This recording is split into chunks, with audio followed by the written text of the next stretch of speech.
Hi കൂട്ടുകാരെ, ഇന്ന് ഞാനൊരു ക്ലീനിങ്ങൊക്കെ ആയിട്ട് ബന്ധപ്പെട്ട ഒരു വീഡിയോ ആയിട്ടാണ് വന്നിട്ടുള്ളത്.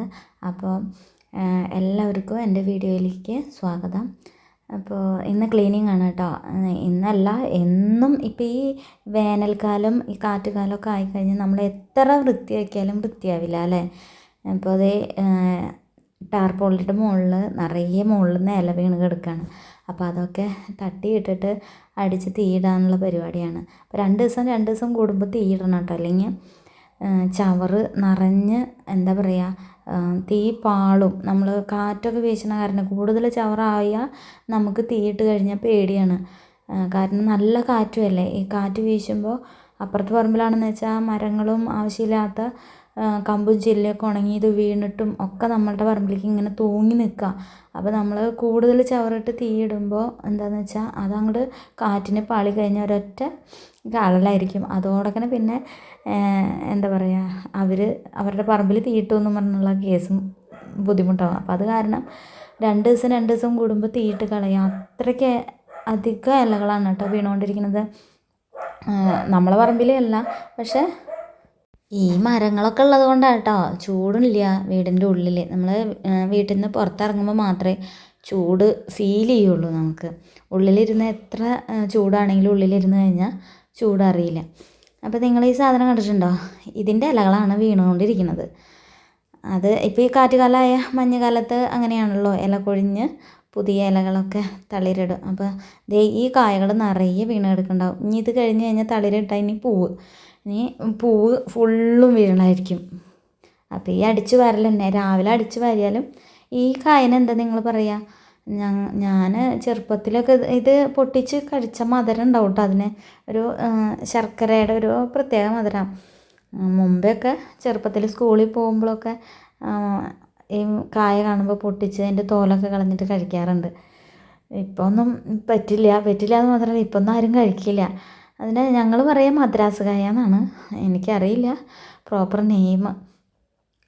അപ്പോൾ രാവിലെ അടിച്ചു വാരിയാലും വൈകുന്നേരം ആകുമ്പോഴത്തേന് ഇത് തന്നെയാണ് അവസ്ഥ. ഇവിടെയൊന്നും തീയിടാനും പറ്റില്ല. ഇതങ്ങനെ ഞങ്ങൾ തീയിട്ട് കഴിഞ്ഞാൽ ഫുള്ളായിട്ട് ആ വേലിക്ക് നിൽക്കണ മരത്തുമ്മയ്ക്കും അങ്ങനെ അങ്ങോട്ട് ആളി പിടിക്കും. അപ്പോൾ അവരുടെ ഉണങ്ങി നിൽക്കണ കമ്പും മരങ്ങളൊക്കെ ഉള്ള കാരണം, വൃത്തിയാക്കാത്ത കാരണം നമ്മളെ പറമ്പ് എത്ര വൃത്തിയാക്കിയാലും വൃത്തിയാവില്ല. ഇവിടെ ഏട്ടൻ എന്നോട് പറയും, നിനക്ക് വേറെ പണിയൊന്നുമില്ല, ഈ വാടക വീട് ഇത്രയൊക്കെ വൃത്തിയാക്കിയാൽ മതി, പറമ്പ് അത്രയൊക്കെ മതി, ഇത്രയൊക്കെ ക്ലീൻ ചെയ്തില്ലേ, ഇതൊക്കെ മതി എന്ന് പറയും. പക്ഷെ നമ്മൾ വാടക വീട്ടിലാണെങ്കിലും സ്വന്തം വീടാണെങ്കിലും നീറ്റായിരിക്കണം എപ്പോഴും. പറമ്പാണെങ്കിലും ആണെങ്കിലും ഒക്കെ വൃത്തിയായിട്ട് ഇരിക്കണം. വന്ന സമയത്ത് ഇത് തന്നെയായിരുന്നു കേട്ടോ പരിപാടി. ഈ ക്ലീനിങ്, അടിക്കൽ, തുടയ്ക്കൽ ഇതൊക്കെ തന്നെയായിരുന്നു. ഇപ്പം ഇത്തിരി അടിച്ചു വാരൽ കുറഞ്ഞതാണ്, വേറൊന്നും കൊണ്ടല്ല. ഈ വേലിക്ക് ഞാൻ കാണിച്ചു തരാം. വേലിക്ക് നായക്കറിനെയൊക്കെ പടർന്ന് പിടിച്ച് അതിൻ്റെ മുകളിൽ നിന്ന് ഇപ്പോൾ മിറ്റടിക്കാൻ ഇറങ്ങി അല്ലെങ്കിൽ തുണി കഴുകുക, ഇപ്പോൾ അലക്കലിൻ്റെ അവിടെയൊക്കെ തുണി കഴുകി കയറുമ്പോഴത്തേനും എന്തെങ്കിലും പൊടി മേൽ തട്ടിക്കഴിഞ്ഞാൽ തുടങ്ങുക ഈ ചൊറിച്ചിൽ. എൻ്റെ പൊന്നോ, ചൊറിഞ്ഞ് അവശതയാവും. പിന്നെ എന്താ പറയുക, ആര്യവേപ്പൊക്കെ ധാരാളം ഉള്ള കാരണം നമ്മൾ ആര്യവേപ്പും തുളസിയുടെ ഇലയും എല്ലാം ഇട്ടിട്ട് വെള്ളം തിളപ്പിച്ചിട്ട് കുളിക്കുക തന്നെ, ഉപ്പ് ഇട്ടിട്ട് അത് ചൂടാറാൻ വെച്ചിട്ട് അത് മേലൊഴിക്കുക. ഇങ്ങനെയായിരുന്നു. ഇപ്പം ആ ചൊറിച്ചിൽ അതിലും നിൽക്കാതെ ഇത് നിങ്ങൾ കണ്ടിട്ടുണ്ടോ? ഇത് വൃത്തിയാക്കാണ്ട ഇങ്ങനെ അവിടെ ഇവിടെയൊക്കെ കിടക്കുന്ന കാണാം. അതായത് മുറ്റം അടിക്കണ ഭാഗത്തേക്കൊന്നും വരില്ല. ഇതാണ് ആഫ്രിക്കൻ ഒച്ച്. ഇപ്പം കഴിഞ്ഞ പ്രാവശ്യം ഒന്നും ഉണ്ടായിരുന്നില്ല കേട്ടോ, ഇപ്രാവശ്യം വന്നു തുടങ്ങിയിരിക്കുന്നു. പാടത്തുനിന്നും ആ കണ്ടത്തുനിന്നൊക്കെ ഇറങ്ങി വരുന്നുണ്ട്. മറ്റേ ആ പറമ്പിൽ നിന്നൊക്കെ ഇങ്ങനെ ഇറങ്ങി വരുന്നുണ്ട് ആഫ്രിക്കൻ ഒച്ച്. അത് മുറ്റത്തേക്ക് നമ്മളുടെ അടുത്തേക്ക് വരുമ്പോൾ ഞാൻ ഉപ്പിട്ട് വെക്കും. അപ്പോൾ ചത്തതിൻ്റെ ഷെല്ലാണ് ആ കാണിച്ചത്. വലിയ സംഭവങ്ങളായിട്ട് ഇറങ്ങി വരിക. പിന്നെ നമ്മളുടെ ഈ അടുത്തൊന്നും വരില്ല, കാരണം നമ്മൾ ഇടയിൽ ഉപ്പ് ഇടയ്ക്ക് ഇട്ട് കൊടുത്തിട്ട് ആ മണ്ണിനൊക്കെ ഒരു ഉപ്പിൻ്റെ സാൾട്ടിൻ്റെ അംശമുള്ള കാരണം അടുത്തൊന്നും വരില്ല. പക്ഷേ വല്ല മരങ്ങളോ ഇപ്പോൾ വൃത്തിയാക്കാണ്ട് പുല്ലൊക്കെ പിടിച്ച് കിടക്കുകയാണെങ്കിൽ അതിൻ്റെ ഉള്ളിലൊക്കെ ഉണ്ടാവും. അപ്പോൾ മരങ്ങളൊക്കെ മുറിച്ചിട്ട് എവിടെയെങ്കിലും കൂട്ടിയിട്ട് ചിരട്ടയൊക്കെ ഇട്ടിട്ടുണ്ടെങ്കിൽ അതിൻ്റെ അടിയിലൊക്കെ വന്നിരിക്കും നിറയെ മുട്ടയിട്ടിട്ട്. അതിന് ഒരു പ്രത്യേക കൊഴുപ്പും ഇതൊക്കെയല്ലേ. അതൊക്കെ കാലുമ്പോൾ തട്ടിയാൽ അലർജി ഉള്ളവർക്കും പിന്നെ എന്തെങ്കിലും ബുദ്ധിമുട്ടുള്ളവർക്കൊക്കെ അത് പ്രശ്നമാണ് കേട്ടോ. അപ്പോൾ സ്കിന്നിൻ്റെ പ്രോബ്ലം ഉള്ളവർക്കൊക്കെ ബുദ്ധിമുട്ടാണ്. അപ്പോൾ മുറ്റത്ത് ഇറങ്ങുമ്പോൾ എന്താണെങ്കിലും ചെരുപ്പ് ഇടണം. അത് മാത്രമല്ല അട്ട ഇതുപോലെ ചെറിയ ചെറിയ ഒച്ച് അതൊക്കെ ഉണ്ടാവും ഈ പാടത്തിൻ്റെ ഏരിയ ആയി കാരണം. പിന്നെ എന്താണെന്ന് വെച്ചാൽ അത് മാത്രമല്ല പാടത്തിൻ്റെ ഏരിയയുടെ പ്രത്യേകതയല്ല, ഈ ചിറ്റൂരിലെ മണ്ണിന് സാൾട്ടിൻ്റെ അംശമുണ്ടെന്ന് പറയുന്നുണ്ട്. അതേപോലെ കറുത്ത മണ്ണെന്നാണ് പറയുക. അതായത് മണ്ണിന് നല്ല ഫലഭൂഷ്ടിയായിട്ടുള്ള മണ്ണാണ്. എന്ത് വെച്ചാലും നമ്മളുണ്ടാവും. ഇപ്പം ഞാനിവിടെ വന്നിട്ട് പച്ചപ്പയറുണ്ട്, പയർ, പച്ചമുളക്, കപ്പ, കാവത്ത് അല്ലെങ്കിൽ കാച്ചിലെന്ന് പറയില്ലേ, ചേമ്പ്, ഇതൊക്കെ വെച്ചിരുന്ന കേട്ടോ നന്നായി ഉണ്ടാവും.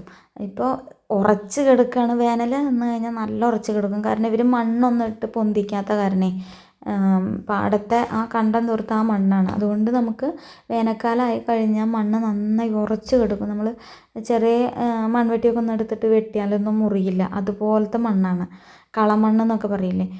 അപ്പോൾ ഒരു രക്ഷയില്ല വേനൽക്കാലത്ത്. മഴക്കാലമാണെങ്കിൽ ഈ മൺവെട്ടിയുടെ മുകളിൽ നിന്ന് മണ്ണ് പോരുകയില്ല, ഇങ്ങനെ ഒട്ടിപ്പിടിച്ചിട്ട് അങ്ങനെയാണ് മണ്ണ്.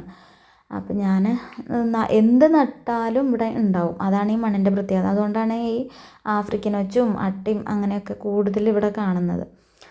അപ്പോൾ വീട് അടഞ്ഞു കിടക്കുന്ന സമയത്തൊക്കെ ഉണ്ടായിരുന്നു കേട്ടോ നിറയെ. ഇപ്പം നമ്മൾ പെരുമാറാൻ തുടങ്ങിയപ്പോൾ ഒക്കെ ഒഴിവായി പോയി തുടങ്ങി. കാരണം നമ്മൾ അവിടെ ഇവിടെയൊക്കെ ഉപ്പിട്ട് വെച്ച് അങ്ങനെ പോകാൻ തുടങ്ങി. അപ്പോൾ ഇപ്പോൾ ഈ വർഷം ഞാൻ ഒന്നും നട്ടിട്ടില്ല. ചേമ്പും അതേപോലെ കാച്ചിലൊന്നും നട്ടിട്ടില്ല. കാച്ചിൽ കഴിഞ്ഞ പ്രാവശ്യം ഒരു 3 കട കെട്ടിയിട്ടുണ്ടാവും. നിറയെ ഉണ്ടായിരുന്നു. മാവുമക്കോടെ പടർന്ന് അപ്പുറത്തെ പറമ്പിലേക്കൊക്കെ പോയിട്ടുണ്ടായിരുന്നു. ഒരു ദിവസം നോക്കുമ്പോൾ കുഴി കാണുന്നു, മാന്തി ഇട്ടിരിക്കുക പന്നി വന്നിട്ട്. അപ്പോൾ ഒരു കടയ്ക്ക് ഇത്തിരി മാന്തൽ കൊണ്ടുവന്നിട്ടുണ്ട്, ബാക്കി 2 എണ്ണം കിട്ടിയിട്ടില്ല ആളുടെ കയ്യിൽ. ബാക്കിയൊക്കെ കഴിച്ചിട്ട് പോയിട്ടുണ്ട്. അപ്പോൾ 3 കട അങ്ങനെ കിട്ടി. പിന്നെ ഞാൻ നട്ടിട്ടില്ല. കപ്പ അതുപോലെ ഒരു 4 കിലോത്തോളം കപ്പ ഉണ്ടാവും. പക്ഷേ എനിക്ക് കിട്ടിയത് ആകെ 2 കിലോനെ കിട്ടിയുള്ളൂ. ബാക്കി മുഴുവനും കപ്പയുടെ മൂട് മുഴുവനും കഴിച്ച് പകുതി വയറ് നിറഞ്ഞിട്ട് അത്രയും തിന്ന് അവിടെ ഇവിടെയൊക്കെ ഇട്ട് കഴിഞ്ഞാൽ പിന്നെ നമുക്ക് എടുക്കാനും പറ്റില്ല. വലിയ കപ്പയായിരുന്നു, അതും പോയി. പിന്നെ ചേമ്പ് ഉണ്ടാവില്ല. പപ്പായയുടെ തൈ അടക്കം വെച്ച് കഴിഞ്ഞാൽ നമുക്ക് കിട്ടില്ല. കാരണം പപ്പായയുടെ തണ്ട് ഇങ്ങനെ കട്ട് ചെയ്തിടുക. ആളിങ്ങനെ സർവീസ് വൈകുന്നേരമാകുമ്പോൾ നടത്തും. എന്നിട്ട് എവിടെ പപ്പായ തൈ ഞാൻ കുഴിച്ചിട്ടോ അന്നൊക്കെ ഒരു എന്താ പറയുക കുറച്ച് ദിവസം അവിടെ ഉണ്ടാവും. വെള്ളമൊക്കെ ഒഴിച്ച് റെഡിയാക്കി ഒന്ന് കൂമ്പൊക്കെ വന്ന് റെഡിയായി സെറ്റായി വരുമ്പോൾ ആൾ വന്ന് അതിനെ കട്ട് ചെയ്തിടും. ഇതാണ് പരിപാടി. അപ്പോൾ നമ്മൾ എന്ത് വെച്ചാലും ഇപ്പോൾ പന്നി വരാൻ തുടങ്ങിയാൽ പിന്നെ ഒന്നും ഇവിടെ ഉണ്ടാവണില്ല. ഇതേ നോക്കിക്കേ, കാണാൻ പറ്റുമോയെന്ന് അറിയില്ല. മുകളിലൊക്കെ കണ്ടോ വള്ളി പടർന്ന് പിടിച്ച് കയറിയൊക്കെ. എന്തിനാണെന്നറിയോ, നായക്കുറന. അപ്പോൾ അത് മൂത്ത് പൊട്ടി വീഴാൻ തുടങ്ങിയിട്ടുണ്ട്. പൊട്ടി ഇങ്ങനെ പരക്കാമെന്ന് പറഞ്ഞു കഴിഞ്ഞാൽ അതിൻ്റെ പൊടിയൊക്കെ മേൽ തട്ടി കഴിഞ്ഞാൽ അലർജിയാണ്. പിന്നെ അതല്ല, മഴക്കാലമായ നല്ല ചൊറിയൻ പുഴുവിൻ്റെ ശല്യം. ചൊറിയൻ പുഴു എന്ന് പറഞ്ഞാൽ വലിയ ചൊറിയൻ പുഴ. അതേ ഈ ബാക്കിൽ മഴക്കാലമായി കഴിഞ്ഞാൽ ഇങ്ങനെയല്ലല്ലോ, ഇലകളൊക്കെ നിറയെ ഉണ്ടാവും. അപ്പോൾ പുഴുക്കളൊക്കെ നിറയെ വരും. അപ്പോൾ ആ ഭാഗത്തെ വാഴയുടെ മുകളിൽ ഒറ്റ ഇലയില്ല, ഇല മുഴുവനും ചുരുട്ടി വെച്ചിരിക്കുക പുഴു. അപ്പോൾ നമ്മൾ കഴിഞ്ഞ ദിവസം എനിക്ക് അലർജി വന്നത്, നമ്മൾ കഴുകിയിട്ട് തുണി ഉണ്ടല്ലോ എടുക്കാൻ പോയപ്പോൾ അത് തുണി നമ്മൾ എപ്പോഴും കുടഞ്ഞിട്ടല്ലേ ഇടുക. ആ കുടഞ്ഞപ്പോൾ മേലെന്തോ പൊടി വീണമെന്ന് തോന്നുന്നു. അതന്നെ പുഴുവിൻ്റെ ആണോ നായക്കുറനയുടെ ആണോ ഒന്നും അറിയില്ല. എന്നിട്ട് ഹോസ്പിറ്റലിലൊക്കെ പോയി ഭയങ്കര ബുദ്ധിമുട്ടായി, അലർജി കൂടുതലായിട്ട്. എന്നിട്ട് BP ഒക്കെ കുറഞ്ഞ് ട്രിപ്പൊക്കെ ഇട്ടിട്ടാണ് വന്നത്. അത് ഒരു ദിവസം കൊണ്ട് മാറില്ല, പിറ്റേ ദിവസം വീണ്ടും അതിൻ്റെ ഡബിളായിട്ട് വീണ്ടും വരും.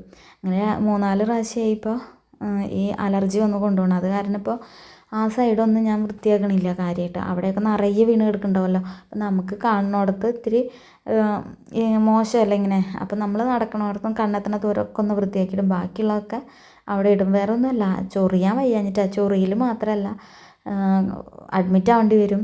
ഡോക്ടറടക്കം പേടിച്ചു കണ്ടിട്ട്. ചുണ്ടടക്കം വേർത്തിട്ടാണ് വരണതേ, അലർജി കൂടുതലായിട്ട്. അപ്പോൾ അവർ നഴ്സുമാരൊക്കെ കണ്ടിട്ട് പേടിയാവുക. അത് ചുവന്ന് തുടുത്ത് ഇങ്ങനെ പൊട്ടിയ അപ്പം ചോര വരും, അങ്ങനെയാണ് അലർജി വരുന്നത്. അപ്പോൾ മാന്താൻ വയ്യ. അപ്പോൾ അത്രയും ബുദ്ധിമുട്ടാകുമ്പോൾ പിന്നെ ശരി അവിടെ കിടക്കട്ടെ. കണ്ട ആ ഭാഗമൊന്നും ഇപ്പം ഞാൻ വൃത്തിയാക്കണില്ല. ആ വാഴയുടെ ഇലയൊക്കെ പുഴു ചുരുട്ടി വെച്ചിരിക്കുക കണ്ടോ. ഇപ്പോൾ ഏട്ടന് ഊണ് കൊണ്ടുപോകാനായിട്ട് ഇല കൊണ്ടുപോയിരുന്നു. ഇപ്പോൾ ഇലയില്ലാതെ പുഴു ചുരുട്ടിയിട്ട്. അപ്പോൾ ആ ഭാഗമൊന്നും ഞാൻ വൃത്തിയാക്കണമില്ല. നിറയെ അത് പൊട്ടി വീഴാൻ തുടങ്ങിയിട്ടുണ്ടേ. അപ്പോൾ ചൊറിച്ചിൽ സഹിക്കാൻ പറ്റില്ല. അതുമാത്രമല്ല, ചിലപ്പോൾ ഈ അലർജി ഉള്ളവർക്ക് BP കുറയും. അതിനിടയിൽ പാറുവിൻ്റെ ടൈമായി തുടങ്ങിയിട്ടാണ്. അപ്പോൾ ഞാൻ ഉണക്കമീൻ വറുത്ത് വെച്ചിട്ടുണ്ടായിരുന്നു. അപ്പം ഞാൻ ഇച്ചിരി ചോറ് കൊടുത്തിട്ടാവാൻ ബാക്കി പണിയെന്ന് വിചാരിച്ചു. അടിച്ച് വാരലും തീയിടൽ കണ്ടു കഴിഞ്ഞാൽ പാറുവിന് പിന്നെ അവിടെ മഷിയിട്ട് നോക്കിയാൽ കാണില്ല കേട്ടോ, ഭയങ്കര പേടിയാണ് തീയൊക്കെ. അപ്പോൾ അതോടൊപ്പം വഴിയും കൂടെ ക്ലീൻ ആക്കാമെന്ന് വിചാരിച്ചു. കാരണം ഇഴജന്തുക്കളൊക്കെ വൈകുന്നേരം കിടന്നു കഴിഞ്ഞാൽ അറിയില്ല, നിറയെ ഇലകൾ വീണ് കിടക്കല്ലേ. അപ്പോൾ രാത്രിയൊക്കെ വരുമ്പോൾ ഭയങ്കര ബുദ്ധിമുട്ടാവും. അപ്പോൾ അവിടെയും കൂടെ തീയിട്ട് ഇന്നത്തെ പരിപാടി കഴിക്കാമെന്ന് വിചാരിച്ചു. അങ്ങനെയൊക്കെയാണ് വിശേഷങ്ങൾ. അപ്പോൾ തുടങ്ങിക്കഴിഞ്ഞാൽ കുറച്ച് സമയമെടുക്കും. രാവിലെ ഇതുപോലെ ബാക്കും റോഡൊന്നും അടിക്കാൻ നിൽക്കില്ല. കുളി കഴിഞ്ഞിട്ട് ഒന്നും ചെയ്യാൻ നിൽക്കില്ല. കുളി കഴിഞ്ഞിട്ട് നിൽക്കുകയാണെങ്കിൽ ഇതുപോലെ വൈകിട്ടേ ചെയ്യാൻ നിൽക്കുള്ളൂ. രാവിലെ നിൽക്കുകയാണെങ്കിൽ കുളിക്കുന്നതിന് മുമ്പ്, ഇല്ലെങ്കിൽ പിന്നെ ചൊറിച്ചിൽ തുടങ്ങും. ഇതേ ഇപ്പോൾ കൈമക്കൂടെയൊക്കെ ചൊറിയാൻ തുടങ്ങിയിട്ടുണ്ട് കേട്ടോ. അപ്പോൾ പിന്നെ പുളിയുറുമ്പാണെങ്കിൽ നിറയെ ഉണ്ട്. ഇപ്പം മാവിൻ്റെ മുകളിലൊക്കെ നേരത്തെ കണ്ടായിരുന്നു വീഡിയോയിൽ, നിറയെ പുളിയുറുമ്പ് കൂട് കൂട്ടിയിട്ടുണ്ട്. അത് കാരണം ഇപ്പം മാവ് പൂവിട്ടതൊക്കെ കൊഴിയാൻ തുടങ്ങി. അപ്പോൾ മോനോട് തീയിടാനായിട്ട് പേപ്പർ കൊണ്ടുവരാൻ പറഞ്ഞപ്പോൾ കുറച്ച് അപ്പൂപ്പന്താടി തന്നതാണ്. അതുമ്പോൾ കൂടെ ഉണ്ടോ തീയിടുന്നത് കണ്ടോ. അത് നിറയെ ഉണ്ടായാലും പെട്ടെന്ന് തീ പിടിക്കുക, അത്രയും ഉണങ്ങി കിടക്കുകയല്ലേ. അപ്പോൾ അതിൽ തീയിട്ട് കുറച്ച്, അപ്പോൾ പാറു ഇടയിലൊന്ന് വന്ന് നോക്കി പേടിച്ചിട്ട്, തീയിൻ്റെയും ഈ ചവറടിക്കണ കണ്ട അവൾക്കറിയാം തീയിടാനുള്ള പരിപാടിയാണ്. അപ്പോൾ വേഗം പോയി അങ്ങോട്ട്. അപ്പോൾ നിങ്ങളെ വീട്ടിലൊക്കെ ഇതുപോലെ തന്നെയാണോ? ചവറ് തീയിടലും ഒക്കെ ബുദ്ധിമുട്ടല്ലേ? ഇതുപോലെ ഇലകളൊക്കെ നിറയെ ഉണ്ടെങ്കിൽ ഇതുപോലെ ഒരു ദിവസത്തെ പണിയാണ്. വൈകിട്ട് ഒരു നേരം നിന്ന് കഴിഞ്ഞാൽ കുറച്ച് നേരത്തെ പണിയാണ്. പിന്നെ ഈ മദ്രാസുകാരുടെ ഇല എന്ന് പറഞ്ഞു കഴിഞ്ഞാൽ കുറച്ചങ്ങോട്ട് ആളും, അത് കഴിഞ്ഞാൽ പിന്നെ കെടുന്നിട്ട് അങ്ങോട്ട് പുകഞ്ഞു തുടങ്ങും. ഇടയിൽ ഈ പച്ചിലയൊക്കെ വീഴുന്ന കാരണേ, അപ്പോൾ അത് ഇത്തിരി കട്ടിയുള്ള ഇലയല്ലേ, അപ്പോൾ അങ്ങനെ ആളെ അങ്ങോട്ട് പിടിക്കും, പിന്നെ അങ്ങോട്ട് കെടും. വീണ്ടും നല്ല കട്ട പുക വരുമ്പോൾ നമ്മളൊന്ന് ഊതി കൊടുക്കണം, അല്ലെങ്കിൽ അടുത്ത് പേപ്പർ വെച്ച് കൊടുക്കണം. പിന്നെ ഇതുവരെ എൻ്റെ ചാനൽ ആരും സബ്സ്ക്രൈബ് ചെയ്തിട്ടില്ലെങ്കിൽ ഒന്ന് സബ്സ്ക്രൈബ് ചെയ്ത് ബെൽ ബട്ടനോട് ഒന്ന് ക്ലിക്ക് ചെയ്ത് അടുത്ത വീഡിയോസൊക്കെ ഒന്ന് വരുമ്പോൾ നോട്ടിഫിക്കേഷൻ വരാൻ വേണ്ടിയിട്ട്.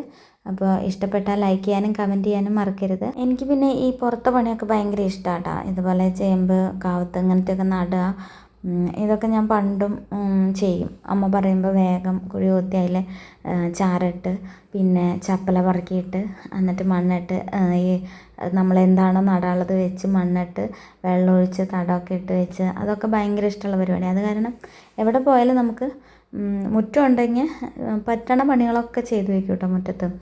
ഇവിടെ ഇപ്പോൾ ഒരു രക്ഷയില്ലാത്ത കാരണമാണ് ഇങ്ങനെ എന്താ പറയുക, സ്റ്റാർട്ടിങ്ങൊക്കെ ചെയ്ത് പിന്നെ അങ്ങനെ ഒഴിവാക്കിയത്. ഇവിടെ പിന്നെ എത്ര ചവറടിച്ചാലും നമുക്ക് മുഷിച്ചിൽ വരില്ല. കാരണം എന്ന് വെച്ചാൽ ചവറ് എത്ര അടിച്ചാലും വേണ്ടില്ല, ഉള്ളിലിരിക്കാൻ നല്ല കൂളിങ്ങാണ്. അപ്പോൾ അത് കാരണം എത്ര ചൂടുണ്ടെങ്കിലും നമുക്ക് വീടിൻ്റെ ഉള്ളിലേക്ക് എഫക്റ്റ് ചെയ്യില്ല. നമ്മൾ പുറത്തിറങ്ങുമ്പോഴാണ് ചൂട്, അത്രയും ചൂടുണ്ടാവും വെയിലിന് എന്ന് നമുക്ക് അറിയാൻ പറ്റുന്നത് പുറത്തിറങ്ങുമ്പോഴാണ്. ഉള്ളിൽ ഭയങ്കര കൂളിങ്ങാണ്. ഏട്ടത് കണ്ടു വരികയാണെങ്കിൽ അപ്പം ചീത്ത പറയും കേട്ടോ, നിനക്ക് ഇത് തന്നെയാണോ പണി, വൃത്തിയാക്കൽ അടിച്ചു വാരൽ കണ്ടു കഴിഞ്ഞാൽ അപ്പം ചീത്ത പറയും. കാരണം അലർജി ആയിട്ട് കൊണ്ടുപോടണത് ചിലപ്പോൾ സന്ധ്യയ്ക്കൊക്കെ ആയിരിക്കും കൂടുതലായിട്ട് ചൊറിച്ചിൽ നിൽക്കാതെ ആകുമ്പോൾ കൊണ്ടുപോടണത്. അത് ഇവിടെ അടുത്ത് ഹോസ്പിറ്റലൊന്നും ഇല്ല, നല്ല ഡോക്ടർമാർ, പാലക്കാട് തന്നെ പോകണം. അപ്പോൾ ഏട്ടനുണ്ടെന്ന് വെച്ചാൽ ചീത്ത പറയട്ടെ. ഇല്ലാത്ത സമയത്താണ് ഈ ഇങ്ങനത്തെ ഉള്ള പണികളൊക്കെ നടക്കുക. സ്കൂളിൽ പോണ സമയത്ത് അതുപോലെ ഒഴിവ് ദിവസങ്ങളിൽ അമ്മ ചേമ്പ് നട്, കപ്പ നട് എന്നൊക്കെ പറഞ്ഞു കഴിഞ്ഞാൽ നമ്മളുടെ പറമ്പല്ല, തൊടി നിറയെ ഉണ്ട്. അപ്പം അപ്പുറത്തെ പറമ്പിലാണെങ്കിൽ നമുക്ക് എന്ത് വേണമെങ്കിലും നടാം. അപ്പോൾ അവിടെ നട്ട് കഴിഞ്ഞ് ക്ഷീണിച്ച് വരുമ്പോൾ അമ്മ പാൽ ചായ നല്ല കട്ടുപ്പത്തിൽ ഉണ്ടാക്കി വയ്ക്കും കേട്ടോ. അത് ഭയങ്കര ഇഷ്ടമുള്ള കാര്യം. എന്നിട്ട് അത് ഇങ്ങനെ ഊതി ഊതി കുടിക്കുക. അപ്പോൾ എനിക്ക് ഇതുപോലെ കൃഷിയും തൊടിയൊക്കെ ഭയങ്കര ഇഷ്ടമാണ്. കാരണം എന്ന് വെച്ചാൽ വീട്ടിലെ ഉള്ളിലെ പണികളൊക്കെ കഴിഞ്ഞ് പുറത്ത് തൊടിയിലേക്ക് ഇറങ്ങി ആ പണികളൊക്കെ കഴിച്ച്, എന്തേ കണ്ടോ നായ്ക്കൊറണ, ഇതാണ് നായ്ക്കൊറണ. ഇത് നിങ്ങളവിടെയൊക്കെ ഉണ്ടോയെന്ന് അറിയില്ല. ഇത് ചൊറിയണ കായ എന്നാണ് പറയുക. അല്ലാണ്ട് അലർജി ഉള്ളവർക്ക് മാത്രം ചൊറിയല്ല, ഇത് ഈ ചൊറിയണ കായാണത്. അപ്പോൾ കൃഷിയൊക്കെ നോക്കി വെള്ളമൊക്കെ ഒഴിച്ച് നട്ട് ഇതൊക്കെ വരുമ്പോൾ വന്നിട്ട് ഒരു ചായയൊക്കെ കുടിച്ച് ഇങ്ങനെ റെസ്റ്റ് എടുക്കുക ഭയങ്കര രസമുള്ള ഒരു കാര്യമല്ലേ. അപ്പോൾ നമ്മുടെ പാറു എത്തി നോക്കുന്നുണ്ട്, എൻ്റെ കഴിഞ്ഞോ എന്ന് പറഞ്ഞിട്ട്. അപ്പോൾ പേടിയാണ് തീ കണ്ടല്ലേ. അപ്പോൾ നമ്മുടെ തീയൊക്കെ കത്തിക്കഴിഞ്ഞു.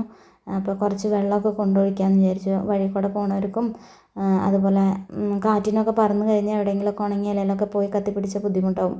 പിന്നെ ഫയർഫോഴ്സ് വരേണ്ടി വരും. തൊട്ടടുത്ത് തന്നെ ഉണ്ട്, എന്നാലും എപ്പോഴും സേഫ് ആയിരിക്കണ്ടേ. പാർവതി എന്നെ കളിക്കാൻ വിളിക്കുകയാണ് കേട്ടോ. അപ്പോൾ അതൊക്കെ വെള്ളമൊക്കെ ഒഴിച്ച് രാത്രിയൊക്കെ ആരെങ്കിലും പോകുമ്പോൾ അറിയാം, അതൊക്കെ ചവിട്ടി കഴിഞ്ഞാൽ ബുദ്ധിമുട്ടാവില്ലേ. അപ്പോൾ ഇന്നത്തെ എൻ്റെ പരിപാടികളൊക്കെ ഏകദേശം കഴിഞ്ഞു. ഇനി അകത്തെ പരിപാടികളാണ്. അപ്പോൾ വീഡിയോ ഇഷ്ടപ്പെട്ട എല്ലാവരും ലൈക്ക് ചെയ്യാനും ഷെയർ ചെയ്യാനും നിങ്ങളുടെ വിലയേറിയ അഭിപ്രായങ്ങൾ പറയാനും മറക്കരുത്. അപ്പോൾ ഒരുപാട് താങ്ക്സ് വീഡിയോ കണ്ടതിന്. അപ്പോൾ ഇനിയും പുതിയ വിശേഷങ്ങളൊക്കെ ആയി അടുത്ത വീഡിയോയിൽ വരാം. ദേ സന്ധ്യ നന്നായി മയങ്ങിട്ടോ. അപ്പോൾ അടുത്ത വീഡിയോയിൽ കാണാം.